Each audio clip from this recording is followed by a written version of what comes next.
Sorry, I can't believe I went through that whole video and didn't actually show you what I was talking about. Way too off the cuff. I just had this idea I need to tell you. But I have an elongated cushion and a radiant to show you because, guys, the last two elongated cushion clients that came in, bear in mind, there's a lot of you at the moment, both of them have gone for a radiant. So I've got to show you what that looks like. Okay, so here we have the mighty elongated cushion. Cushion cuts are truly mesmerizing. They are a brilliant cut, which just means that they have so many more facets and they're very fizzy, they're very busy. The trick is with these is to go higher on color and lower on clarity because you're not going to see any inclusions until you get to about SI2 with these ones. You can get away with an SI1 stone in this. The general rule of thumb is that you won't see any inclusions to the naked eye until you get to SI1, but I think for this you could do SI2.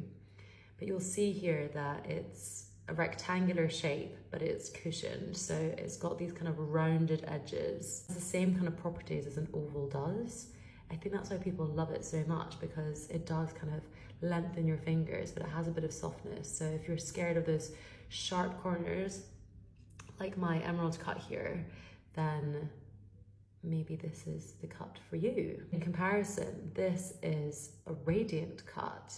So it has the same kind of fizziness as the elongated cushion, except the outer perimeter is much sharper. So it's actually got the same cut corner effect as the emerald cut here. The difference is that the radiant is just much busier. It's a brilliant cut. So it's got these incredible facets. It's got a kind of crushed ice effect. It's much more sparkly.